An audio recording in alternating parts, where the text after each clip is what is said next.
자, 이번 이야기는 시청자 쓱89님께서 이야기를 들려주실 겁니다. 오늘 쓱89님께서 해주실 이야기가 배경이 범상치가 않습니다.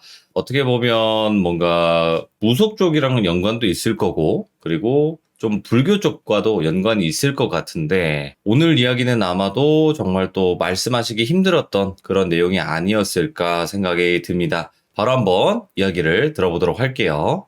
네, 여보세요? 안녕하세요. 쓱89님. 예, 안녕하세요. 오늘 쓱89님께서 해주실 이야기가 어떻게 보면 어릴 적부터 조금 이제 성장하면서까지 이야기일 것 같아요. 맞나요? 예, 맞아요. 근데 이게 그냥 단순하게 잠깐 귀신을 봤다. 이런 개념이 아니라 조금 복잡하죠. 어떻게 보면. 네, 태어나기도 좀 복잡하게 태어났고, 살아온 것도 좀 복잡하게 살았는데, 그 중에서도 좀, 이야기를 다 하자고 하면 너무 길 것 같아서 조금 간추려서 오늘은 저희 할머니 관련된 이야기들로만 좀, 이렇게 좀 짜집기를 해봤습니다. 아하, 알겠습니다. 그러면 도대체 어떤 이야기일지 바로 한번 가보도록 할게요. 렛츠 가! 기리십니다. 렛츠 기릿!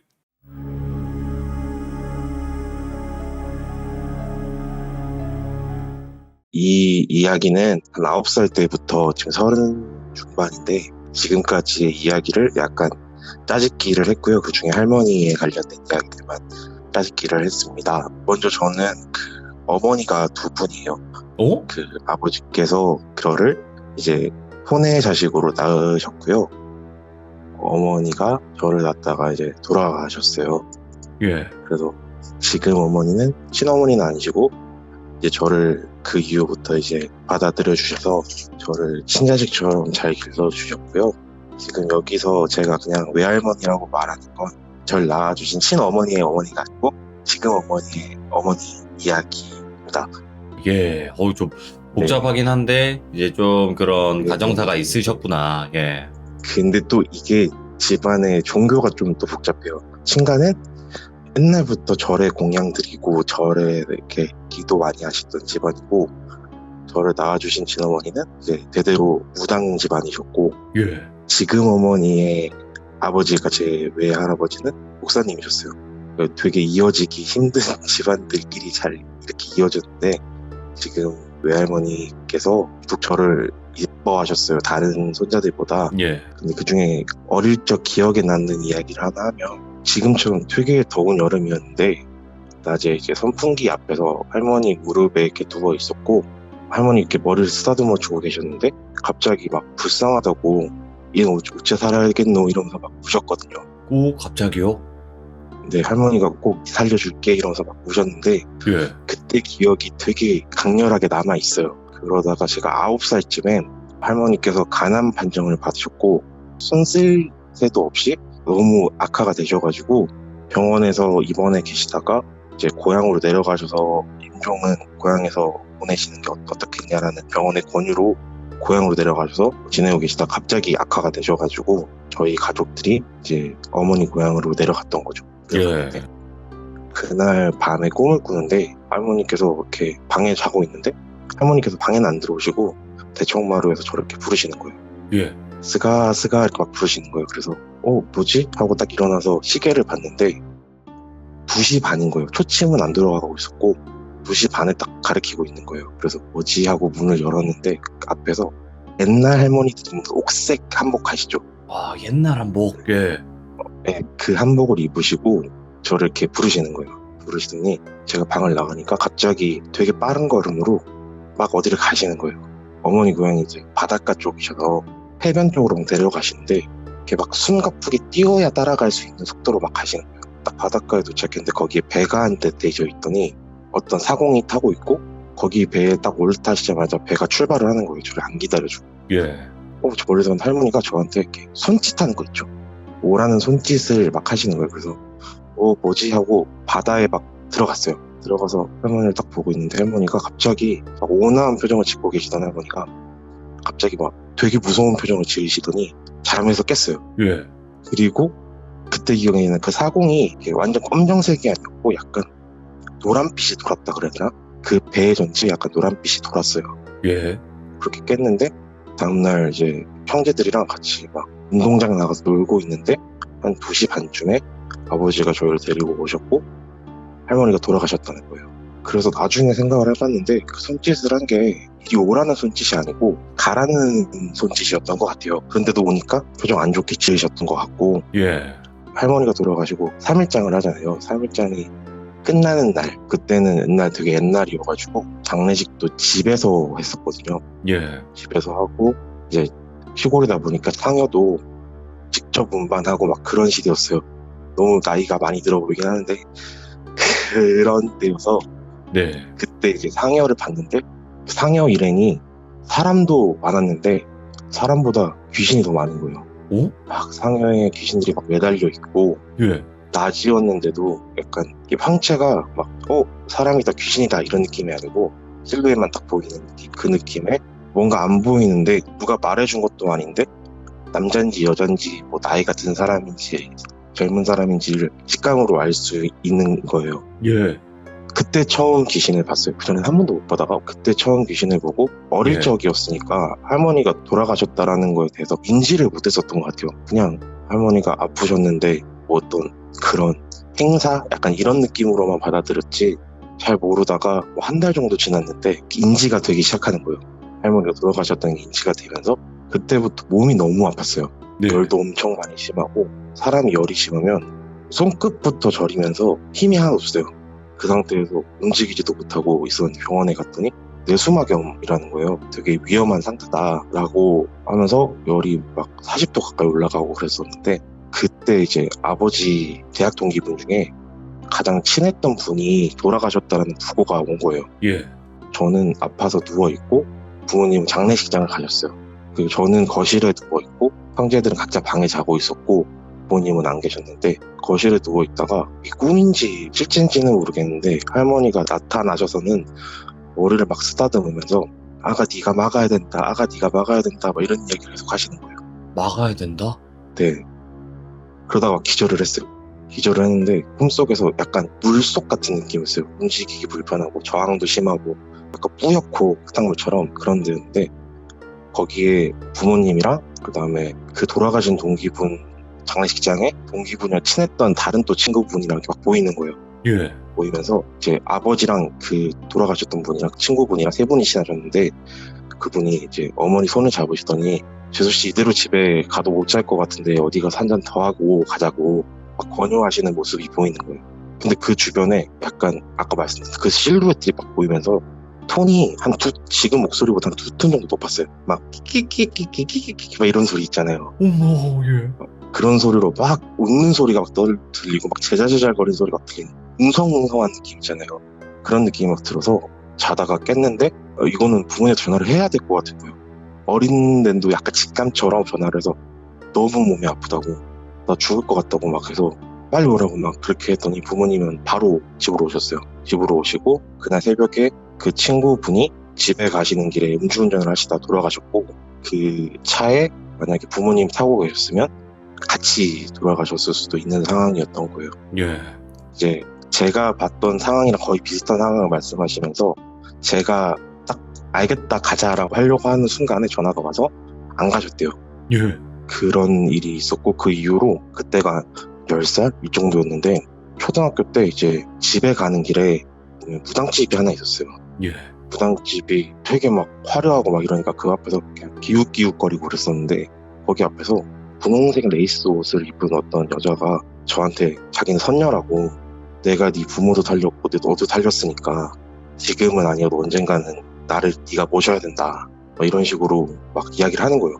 그렇게 나이가 들면서 몇 년에 한 번씩 용왕, 장군, 동자, 막 불사할머니 뭐 이런 분들이 계속 나타나는 거예요. 저는 근데 그런 뭐 불사할머니 이런 말도 아예 몰랐거든요. 그러니까. 그 당시에 뭐 유튜브가 있어요, 뭐가 있어요. 아무것도 몰랐는데 그렇게 말하면서 너는 나중에 나이가 되면 날 모셔야 된다. 때가 되면 날 모셔야 된다. 그런 이야기를 몇 년에 한 번씩 이제 한 명씩 추가가 됐어요. 계속 시도 때도 없이 보이는 건 아닌데 이제 이따금씩 보이고 그때부터 더 귀신 더 많이 보이고 더 막 들리고 막 그랬어요. 예. 근데 이게 무섭다라는 감정은 들어본 적이 없어요. 무섭다는 감정보다는 귀찮다? 왜 이렇게 나타나지? 막 이런 생각밖에 안 했었거든요. 어린 마음에는. 그게 익숙해지니까 그냥 명동 다니다 보면 막 사람 많아도 그냥 다니잖아요. 그런 느낌으로 그냥 익숙해지고 그냥 피해 다니기 시작했어요. 근데 고등학교 때 어떤 사고가 난 이후부터 이제는 좀 완벽한 윤곽이 보이기 시작하더니 사람들이 보면 기룡화복이 있잖아요.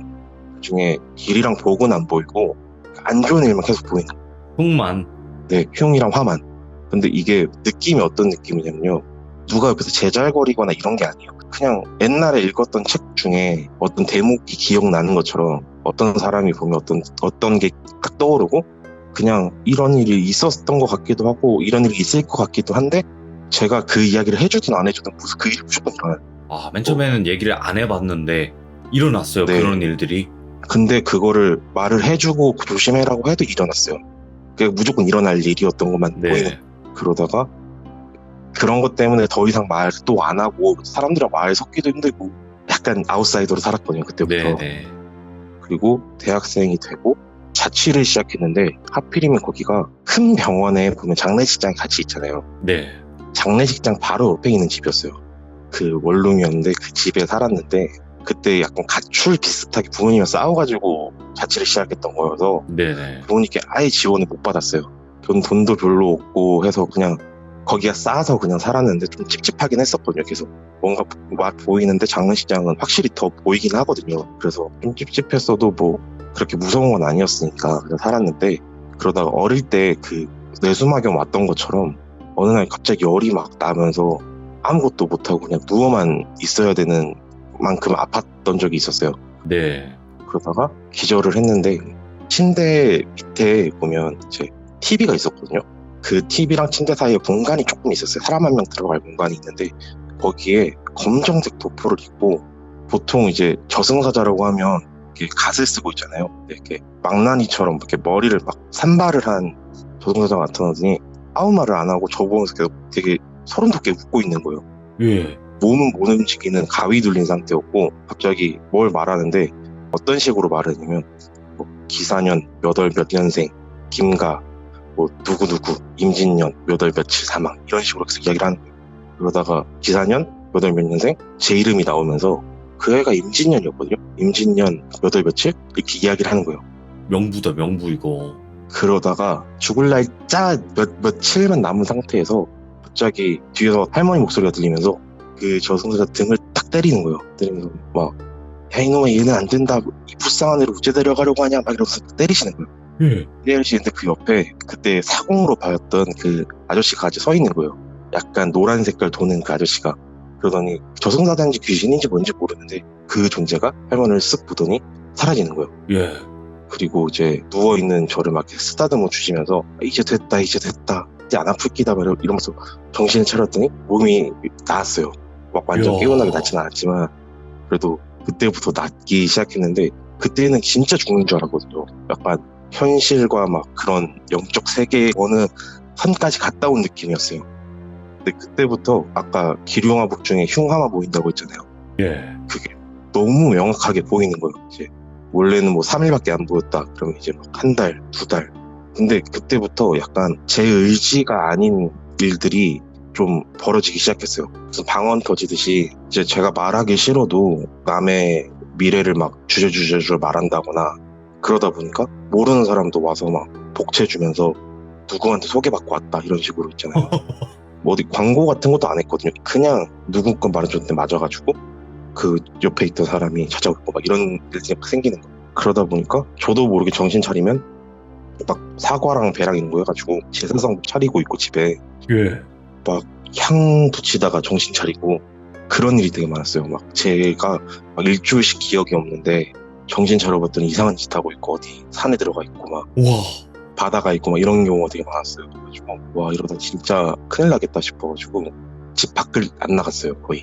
거의 히키코모리처럼 나오지도 않고 어디 나가는 것도 무섭고 예. 그래서 집 안에만 커튼 닫고 그냥 계속 있었거든요. 사람한테 얘기를 한다는 게 어떤 식으로 얘기했는지 기억이 안 나시나요, 혹시? 기억이 안 나는데 말하는 것도 있고요. 예. 뭐 예를 들면 다음 달 좀 상복 입을 것 같은데요? 막 이런 이야기 있잖아요. 아. 예. 상복 입는데 그 다음 달 또 입는데? 약간 이런 이야기들인데 누가 하고 싶어서 이런 얘기를 해요. 너무 저주 같잖아요. 근데 저도 모르게 막 하는 거예요. 네. 그러다 오해도 진짜 많이 샀는데 지나가다가 어떤 집에 막 흉가 같은 보이는 집에 거기 들어가서 앉았는데 친구 만나듯이 거기 있는 오빠랑 이야기도 하고 진짜 별의별 짓을 다 한 것 같아요. 예. 정신 차려보니까 혼숨 같은 것도 혼자 하고 있고 그러니까 누가 보면 네. 제3자가 봤을 땐 제정신이 아닌 것 마냥. 그때 막 친구들은 정신과 가보는 게 어떠냐 이렇게 말하는 친구들이 있긴 했었어요. 진짜 막 이상하게 살다가 이제 어찌어찌 대학 졸업하고 이제 외국으로 취직이 됐어요. 어떻게 하다 보니. 예. 그래서 외국으로 잠시 나가 사니까 어느 정도 이게 안 보이기 시작하는 거예요. 오, 해외를 나가니까. 네, 해외 나갔다가 다시 또 한국에 와서 고향에 살 때는 또 좀 약간 그러다가 서울로 이사를 오면서 그런 현상들이 되게 많이 줄면서 예. 되게 막 몸이 편해지는 거예요. 그렇게 몇 년을 취직도 잘하고 그냥 행복하게 살았거든요. 살다가 얼마 전에 또 몸이 너무 안 좋은 거예요. 예. 근데 이번에는 막 열이 나는 게 아니고 가위로 눌렸는데 예전에 그 선녀라고 말했던 사람이 자고 있는데 제 몸에 올라타서는 비녀 같은 걸로 제 가슴 부분을 이렇게 막 계속 찌르는 거예요. 아픈데 움직이지도 못하고 그대로 막 거의 기절하다시피 잠이 들었거든요. 근데 다음날 일어났더니 심장 부분이 너무 아픈 거예요. 병원에 가서 막 이것저것 찍어봤는데도 딱히 이유가 없는 거예요. 네. 좀 더 지켜봐야 될 것 같다 막 이런 이야기를 하다가 예전부터 조금씩 도와주시던 무당 선생님이 계시거든요. 그래서 그 무석인 선생님한테 전화를 해서 이런 일이 있었다. 근데 어찌 할 바를 모르겠다 이런 이야기를 하니까 이렇게 전화로 할 이야기는 아닌 것 같은데 너가 오거나 내가 너 안 되면 너희 집으로 갈게. 그러니까 우리 만나서 이야기하자 이러시는 거예요. 그때 약간 뭐에 씌인 것처럼 그 선생님한테 화가 날 이유가 없는데 갑자기 막 짜증이 나고 너무 막 싫은 거예요. 싫어서 막 욕을 하면서 이거 뭐 되냐고 막 이런 식으로 막 쏟아부으면서 오. 거의 발작을 했어요. 왜 그랬는지 모르겠는데 그때는 진짜 막 그렇게 되더라고요. 그래서 그분이 진정하라고 내가 미안하니까 진정하고 그러면 나 안 보더라도 어디라도 가고 싶은 곳에 가서 기도나 좀 하고 오라고. 그 기도가 부족해서 그런 거라고. 근데 나중에 들으니까 그 부당 선생님이 하는 말이 제 목소리가 한 명 목소리가 아니었대요. 한 3-4명이 똑같은 이야기 하는 것처럼 들렸대요. 그래서 얘가 씌워도 뭔가 단단히 씌웠구나. 근데 그때 옆에 모시던 그 실령님이 어디 기도하고 오라고 시키셨다고. 그래서 기도를 하라고 갔다 오라고 해서 저는 그냥 차 끌고 가고 싶은 데로 갔어요. 내비도 안 찍고 막 가는데 이야. 동해바다 쪽으로 가게 되더라고요. 어떤 절이 있는 거예요. 되게 그냥 암자도 아닌 것이 절도 아닌 것이 간이로 된 그런 절이 있어서 거기를 갔는데 거기는 원래 작은 절이다 보니까 템플스테이 이런 걸 아예 안 한대요. 근데 너무 거기서 하루 자고 싶은 거예요. 예. 그래서 스님한테 너무 실례인 걸 알지만 하루만 좀 자고 가면 안 되겠냐 라고 말씀을 드리니까 스님께서 흔쾌히 그냥 주무시고 가고 싶으시면 주무시고 가셔야죠 이러시더니 주무시고 가시라고 이렇게 이야기를 하시는 거예요. 그래서 예. 시내에 나가서 막 쌀 같은 거 사서 이제 절에 이제 공양하고 이제 방에 짐을 풀고 한숨 잤어요. 자고 일어났더니 밤이더라고요. 근데 이제 좀 기도를 해야 될 것 같아서 거기는 절 밖에 이렇게 불상 같은 게 있었거든요. 네네. 불상에서 이제 기도를 하고 있었는데 갑자기 어떤 할아버지 목소리가 들더니 내 이놈 거기서 뭐 하는 것이냐 막 이러면서 막 소리 지르시는 거예요. 오. 그 톤을 따라를 못하겠어요. 표준어는 아니었는데 사투리를 쓰시면서 거기가 어딘 줄 알고 거기서 기도를 하냐고 여기로 오라고 막 뭐라고 하시는 거예요. 그래서 예. 막 따라가 봤더니 제주도에 그런 게 많은데 검정색 큰 바위가 막 있고 이제 물은 들어오고 그런 바위들이 있는 데였는데 그 할아버지가 오라는 대로만 따라가니까 거기 살짝 동굴처럼 패여 있는 곳이 있더라고요. 와. 근데 거기 보니까 이미 기도하는 사람들이 많이 오는 곳인가 봐요. 막 초 같은 것도 켜져 있고 막 공양했던 막 과일 이런 것도 막 있고 소주병 막 이런 거 있고 막 그렇더라고요. 그래서 일단 거기서 기도를 하는데 한 1시간 기도했나? 갑자기 막 이상한 막 기분이 들면서 약간 서늘한 기분이 들면서 귀에다가 막 아까 말씀드렸죠 끼끼끼끼끼 막 이런 소리가 들리는 거예요. 예. 끼끼끼끼 막 이런 소리가 들려서 눈을 떴는데 검은 연기 같은 귀신들이 진짜 살면서 그렇게 많은 귀신 처음 봤어요. 예. 제 주변을 막 둘러싸고 있고 그 신이라고 저한테 말했던 아까 그 할머니 뭐 동자님 뭐 그분들이 저를 이렇게 다 둘러싸고 저를 이렇게 내려다보면서 막 웃고 있더라고요. 근데 웃는 소리가 너무 좀 따라도 못하겠어요. 그 웃는 게 약간 자질러지듯이 웃는 거 있잖아요. 사람이 끼끼끼 이건 아니고 끼깃끼깃 들리면서 이렇게 목소리가 남자 목소리, 애기 목소리, 뭐 할머니 목소리 이런 목소리로 웃는 소리인데 자질러지는 소리로 막 웃는 거예요. 와. 그 검은색 연기가 끼익끼익 소리를 내고 그 신이라는 사람들 막 자질러지게 웃대. 사람이 아무리 웃어봤자 입에 귀에 걸리진 않잖아요. 그렇죠. 근데 거의 귀에 걸릴 수준까지 찢어져 있는 거예요. 하나같이 전부 다. 신들이라고 생각했던 그 존재들이 그렇게 웃고 내려다보고 있는 거예요. 그래서 제가 거기서 막 살려달라고 빌면서 제발 목숨만 살려달라고 죄송하다고 그동안 제가 노력 안 했다고 죄송하다고 막 빌고 있는데 정신을 차리고 딱 멀리 봤는데 아까 기도하고 있던 그 불상이 있었잖아요. 예. 그 불상이 그 기도하는 데서 보였거든요. 거기서 보여 불상 옆모습밖에 안 보여요. 근데 그 옆모습이 아니고 앞모습으로 저를 보고 있는 거예요. 근데 그 태화 같은 거 보면 부처님 뒤에 이렇게 노란 색깔로 이렇게 기운 같은 걸 그려놓잖아요. 예. 그런 식으로 그 노란 색깔 빛이 거기로 막 퍼지더니 돌고 있던 그 연기 같은 귀신들은 막 타듯이 사라지고 막 제가 빌고 있었는데 그 신이라는 존재들이 막 무릎 꿇고 부처님한테 막 비는 거예요. 살려달라고. 와, 대박이다. 와. 죄송하다고. 그러다가 기절을 했는데 다음날 일어나 봤더니 스님이 저를 깨우신 거예요. 왜 이런 데서 주무시고 계시냐고, 여기가 어딘 줄 알고 주무시냐고 막 뭐라고 하시더니 제가 일어났더니 하반신은 물속에 잠겨져 있었고요. 상반신은 이제 육지에 걸쳐서 쓰러져 있었던 거예요. 흘렸구나. 그리고 와. 어제 기도터 같이 보이는 데가 어제는 금방 누가 기도한 것 같아 보였는데 기도 안 한 지 꽤 된 것처럼 막 거미줄도 쳐져 있고 막 엄청 그런 거예요. 그래서 일단 따라오시라고 해서 스님 따라서 가서 샤워하고 그리고 아침을 먹는데 스님이 하는 말이 거기는 옛날에 이상한 무당들이 와가지고 거기서 막 이상한 예식 같은 것도 하고 그래서 절 지으면서 거기를 폐쇄를 했었대요. 예. 그 막아놨는데 거기를 어떻게 들어가셨어요? 이러는 거예요.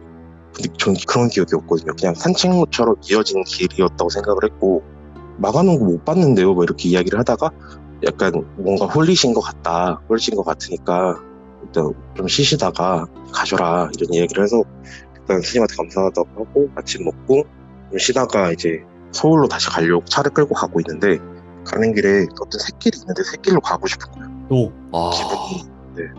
저기는 가야겠는 거예요, 무조건. 그래서 갔는데 거기가 기도터더라고요. 용왕님 모시는 기도터 같았어요, 보기에는. 기도터에서 막 기도를 할까 말까 하고 오락가락 하고 있었는데 거기서 어떤 아줌마에게 하기에는 나이가 좀 있으시고 할머니라고 하기에는 젊으신 분을 만났어요. 만났는데 그분이 다짜고 저한테 막 쌍욕을 하시는 거예요. 그 내용이 무슨 내용이냐면 그쪽은 제자길 갈 사람도 아니고 스님 목자들 팔자도 아닌데 여기가 어딘 줄 알고 기도하고 있냐고. 예. 그러면서 이렇게 저를 막 이렇게 되게 막 살피시는 거예요.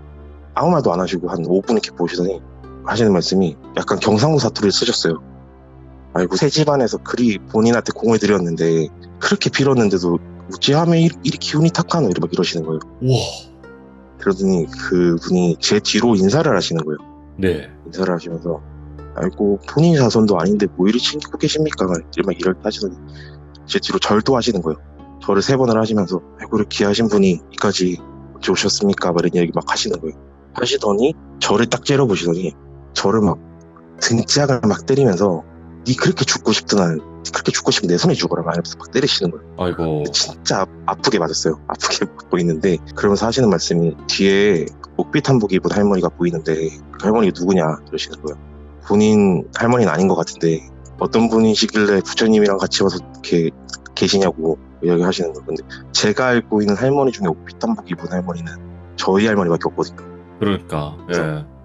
그런 사연의 이야기를 해드리니까 지금 본인 눈 가리고 입 막고 있는 거 아냐고 이야기를 하시는 거예요. 그래서 하시는 말씀이 귀신 같은 거 보이긴 하는데 뚜렷하게는 안 보이고 막 희미하게 보이지 막 이런 이야기 하시는 거예요. 그래서 막 그렇다고 하니까 그게 할머니가 보지 말고 함부로 말하지 말라고 이렇게 가리고 계시는 거 알고 있었냐고. 근데 본인 필줄도 아니고 그냥 들어온 자식인데 이것도 인연이라고 자손으로 받아주셔서 혹여나 안 좋은 길 갈까봐 이제 어떻게 보면 할머니는 목사님의 와이프시잖아요. 네. 근데도 이렇게 큰 결심하시고 불가의 기일을 하셨대요. 그러면서 하시는 말씀이 저는 이제 신가 쪽에 불가의 기운이 너무 강해서 이 무가 기운을 잠재우려면 어떻게 하셨는지 모르겠는데 할머니가 불가의 기에서 비는 수밖에 없었다고. 네. 그런 얘기를 하시는 거예요. 그러면서 하시는 말씀이 어제 무슨 일 있었냐고 막 뭐라고 하시면서 천지분간도 못하고 영매행세나 하고 보이는 거 들리는 거 나온 대로 막 짓거리고 사는데 어떻게 그게 사람 사는 삶이겠냐고 살아있는 게 용하다 이런 얘기를 하시는 거예요. 예. 그러면서 이미 열려있는 영화는 어쩔 수 없는 건데, 그리고 뭐 선몽이나 직감도 네가 들고 태어난 걸 어쩔 수 없는데 목이 막 콱 막히거나 말하면 안 될 것 같은 이야기를 하면 함부로 하는 거 아니라고 막 이런 얘기를 하시는, 그런 이야기를 하시면 엄청 오랫동안 혼났어요. 다 기억 못할 만큼. 네. 그런 이야기 듣다가 생각이 난 건데, 어릴 적에 할머니랑 할아버지랑 엄청 싸우시는 걸 들었거든요. 그게 뭐였냐면, 할머니가 더 이상 이제 교회에서 기도를 안 하시고 그렇게 할아버지 몰래 절에 가서 기도를 하셨대요. 근데 그게 어릴 적이라 기억이 안 나는데, 이 이야기 듣고 나니까 서울로 오는데 그 생각이 나더라고요. 예. 그래서 할머니가 불가의 기기를 하시면서 저를 좀 살려보려고 애쓰셨구나, 이런 생각이 드는데, 저희 할머니 그 기일이 초파일이에요. 오, 예. 다 하나하나 있던 퍼즐이 맞춰지기 시작하는 거예요. 그러면서 또 그 문화무리 하시는 말씀이, 그 신이라고 막 했던 것들 다 허주잡신이라고, 어떻게 할머니가 이번에는 억지로 떼주셨는데 네가 또 그런 식으로 살면 또 언제 나타날지 모르는 거니까 정신 똑바로 차리고 살라고 막 하시더라고요. 제가 한참 혼나다가 제가 힘든 일 있을 때마다 연락드려도 되겠냐, 연락처를 모르니까, 그러니까 그분 하시는 말씀이, 이것도 할머니 공덕인데 할머니 가서 도와준다, 이런 얘기를 하시는, 연락처 교환하고 선생님이라고 불러도 되냐라고 말하니까, 왜 내가 네 선생인데 막 이런 이야기 하시고, 오호. 그치. 어머니라고 불러도 되냐, 그러니까 왜 내가 네 엄마인데 막 이렇게 하시면서, 그런 말 하시면서 사과를 막 깎아주시는 거예요. 예. 사과를 막 깎아주시면서 집에 가기 전에 다 먹고 쓰레기는 밖에 버리고 집에 들고 들어가지 마라, 이런 얘기를 해주시는 거예요. 그래서 그거를 먹으면서 서울을 올라가다가 휴게소에 쓰레기를 버리고 집에 딱 도착했는데, 원래 저희 집에도 막 이상한 게 많았거든요. 네. 근데 아무것도 안 보이는 거예요. 귀신이? 아무것도 안 보이고, 네, 지금까지도 한 번 봤나? 한 번 보고 그때부터는 진짜 거의 아무것도 안 보여, 아무것도 안 들려요. 이따금씩 이제 사람들 좀 몸이 바뀌었다고 생각이 드는 게, 옛날에는 기룡화복 중에 형이랑 화밖에 안 보였는데 예. 이제는 오히려 막 좋은 일들이 보여요. 근데 그런 이야기는 아예 안 하고 있거든요. 잘하신 것 같아. 예. 그런데 이 이야기를 이제 돌비님한테 할까 말까 하다가 한 이유가, 이거는 가족들도 모르고 저만 아는 이야기인데, 그래도 저희 할머니에 대한 약간 이런 무용담을 누군가는 좀 알고 제 감사한 마음도 이렇게라도 전달하고 싶어서 이야기를 했고, 오늘 준비한 이야기는 여기까지입니다.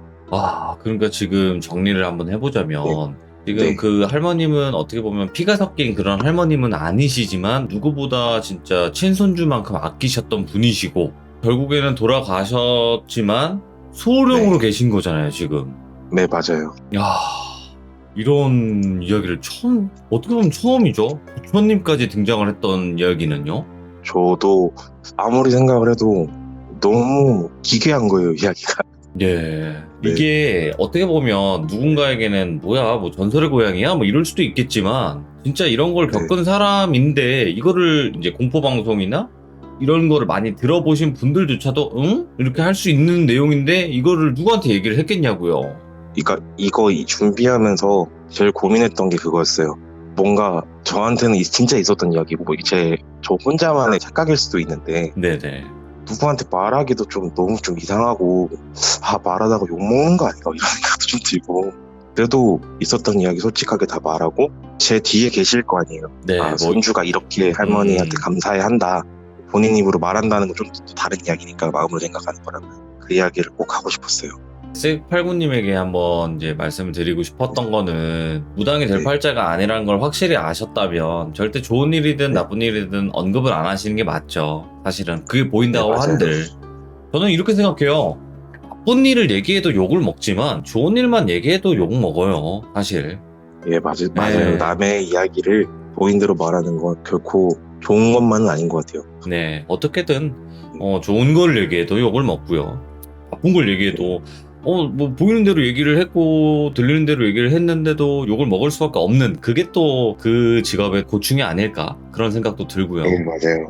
아무튼 오늘 쓱89님께서 정말 솔직하게 본인이 경험하셨던 이야기를 들려주셨어요.